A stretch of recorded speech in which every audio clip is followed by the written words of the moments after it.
Assalamualaikum warahmatullahi wabarakatuh. Good afternoon, everyone. Good afternoon, Miss. Okay, welcome back to our second language acquisition class. How are you guys feeling today? Okay. Tired, Miss. Tired? So let's get this class started and we can go home early. Okay.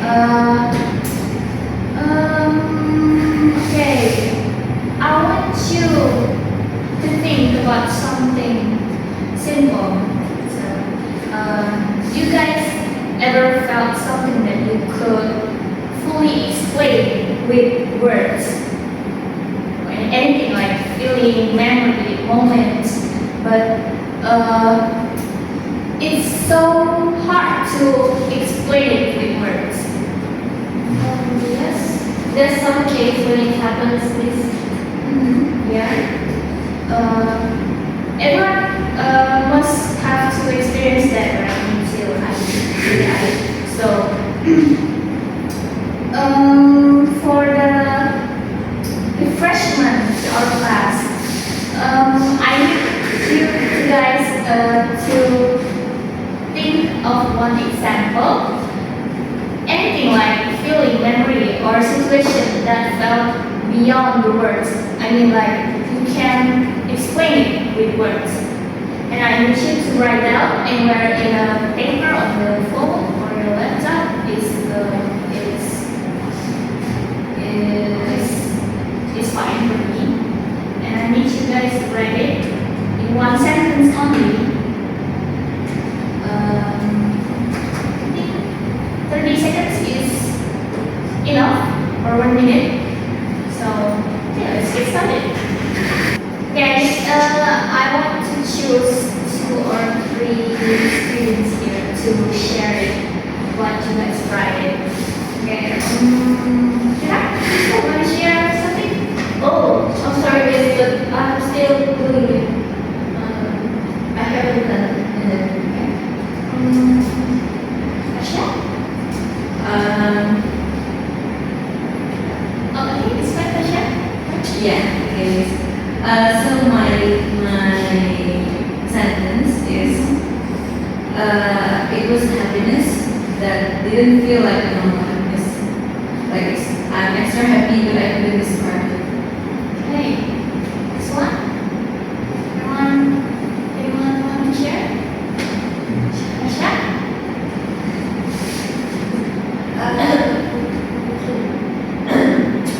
I miss someone so much that no words can actually feelings. Oh, you miss someone, but you can explain it with your words. Yes. One more, please. Okay, right. Maybe like I felt the kind of sadness mixed with relief, and I couldn't explain it clearly. So you feel sad, but also feel relief. Yes. You can explain. Great. That is exactly what we're talking about today. Because as we know, English sometimes might fail us because it cannot directly express what we actually meant to say. And this connects perfectly with our today's lesson. So, what we're going to talk about is beyond the domain of language in second language acquisition. So this topic is basically asks one big question: can language really express everything we feel or experience? Okay. Language is basically a symbolic system with natural limitations. So it's actually a meaning. We use words to represent the ideas. But just because we have words doesn't mean every experience fits into language. So these are also emotions, memories, experience that feel too complex or too personal to be fully expressively expressed verbally. So when we say beyond the domain of language, we are talking about the natural limitations of the language itself. So understanding this material helps us to explain why meaning often is escape in linguistic forms. Okay. In second language acquisition, meaning is not produced by grammar alone. Communication also shaped by psychological factor, social factor, cultural factor. So even if someone used the correct grammar, the meaning might still be incomplete. Because language gives structure, or the linguistic forms gives the structure, but the real message often comes from outside the linguistic forms. So there's also like non-linguistic factors that mempengaruhi the language itself.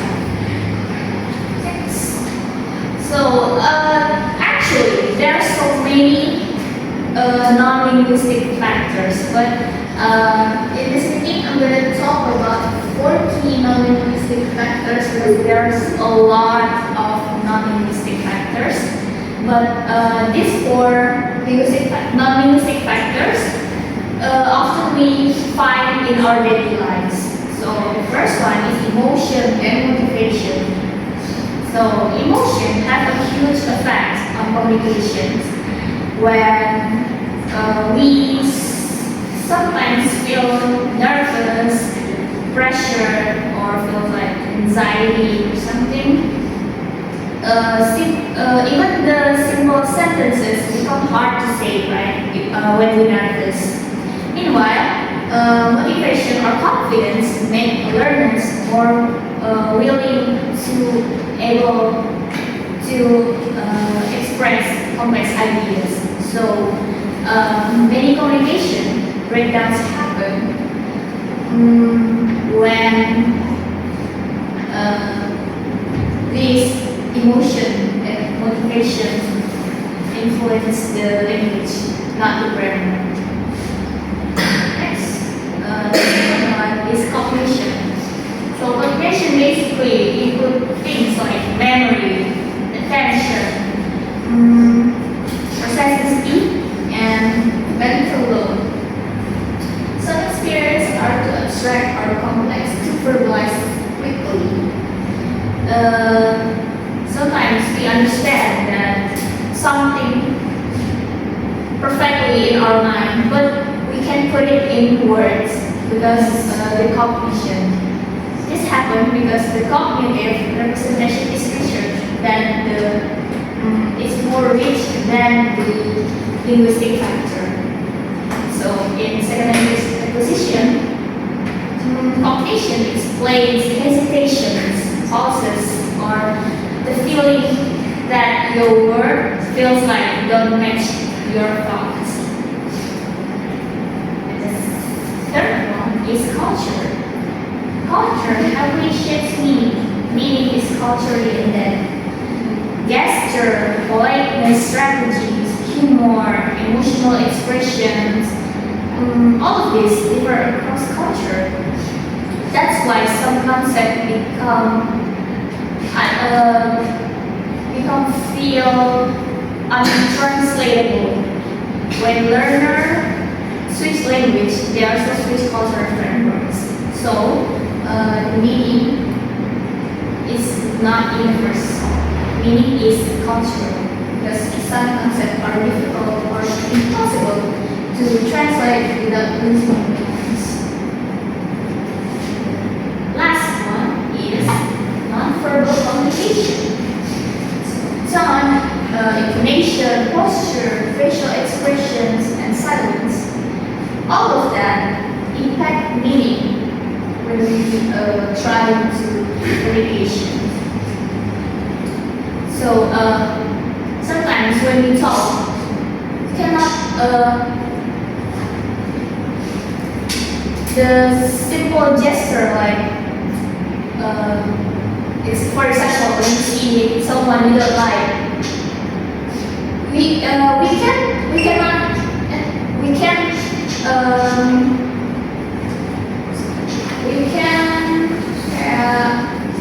bisa nggak secara langsung say that we don't like that girl, so we can show it in our facial expressions, like yeah.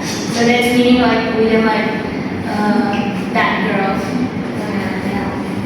So that's the meaning of the non-verbal communication. Or you can sign it to your other friends on your side. You can just like look, there's someone that you don't like, things like that.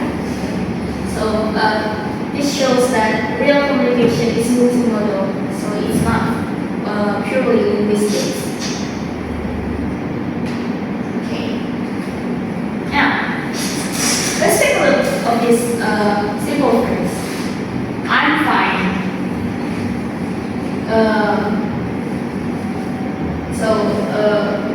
If you look at the grammar, so is it correct? Yes. Is it correct? It's correct, right? But the meaning, the actual meaning, it depends on the emotional state, on tone, cultural expressions, or facial expressions. So when we say in the I need one person to say in the neutral tone. Me. I will try. Maybe In it's the like, neutral tone. yes, it's like, I'm fine. Yeah. Okay. I need one more person to say I'm fine with Sayu. So Hela nafas. Tasha?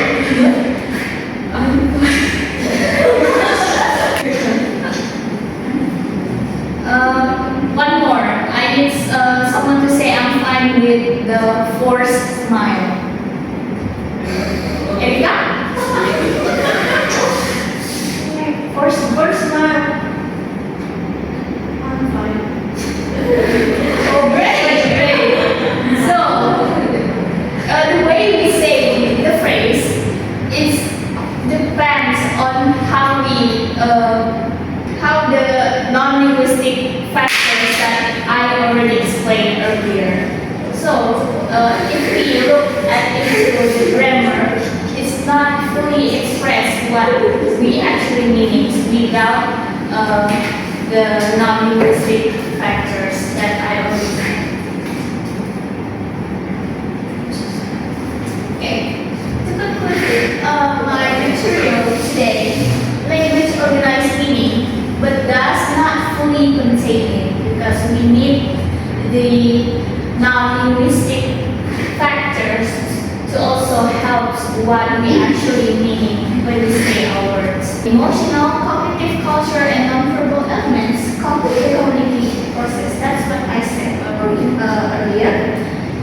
Without the non-verbal or non-linguistic factors, we cannot fully complete the communication process. And then the last one, in SLA, we have to see learners not as just people learning grammar, but as humans bringing emotions, culture, cognition into the interaction. Okay, that's for today's material. And now I need you to do a group task. I need you to pair with your friends. Using the first question that I gave earlier, I need you guys to do three things. First, I need you to explain why the sentence you wrote earlier couldn't fully describe that feeling or situation. And then two, you must identify the two non-linguistic factors involved.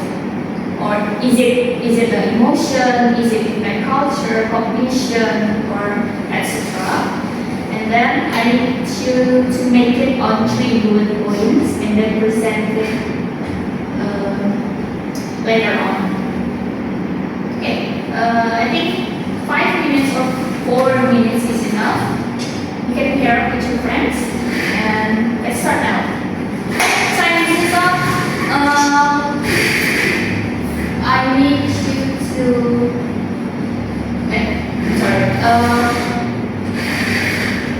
It's everyone already ready now? Yes, please say. Is everyone done? Yes, please. Okay. Let's start with the textbook. Okay, so my name is Mania and I'm the representative for the Group 1 America. So the question is, why words couldn't fully describe the feelings? It's because words could capture the emotions were mixed and too complex to express clearly sometimes.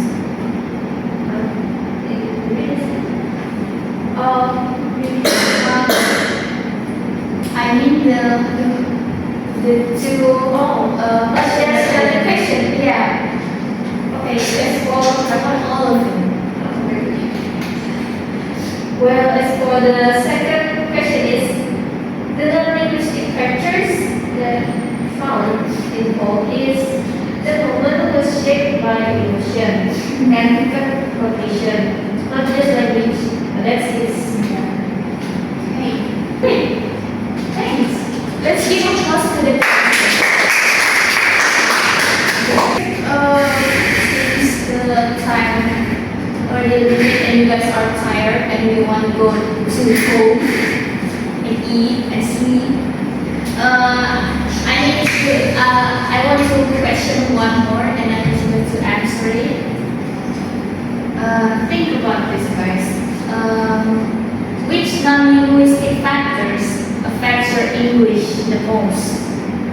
Is it confidence? Is it culture, personality, or nervousness? And have you ever experienced a moment when English or Bahasa Indonesia just isn't not enough to explain your thoughts? Anyone want to share? Boleh, Faza? Sure, Faza. Yeah, for me, the non-linguistic factor affect my English the most is confidence. Confidence, why? Yes, because when I feel unsure, my fully drops. So I also had moments where I couldn't express my real meaning in either English or Bahasa, especially when the emotion was too strong or too mixed to explain. Okay, thank you, Faza. Let's give applause to Faza. Okay, alright, that's for today's lessons. So the main idea that we can conclude on this meeting is very simple, guys. Communication is more than words.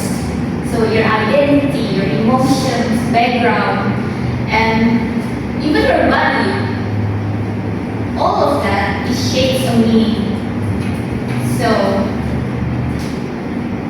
that's also the factor that also influence your language. So it's not only the language, it's also many factors. And that's enough. For the homework, we do have homework, guys, but this is very simple. I need you guys to write a 2,000 word reflection. 2,000 word reflection based on your opinion about a moment when language failed to express your emotions, your full meaning, and explain which the non-linguistic factors are involved in your experience. Okay, that's it. I hope you do your homework. You can submit on Drive or at link. Thank you, everyone. Class is dismissed and great job today. And you may leave class.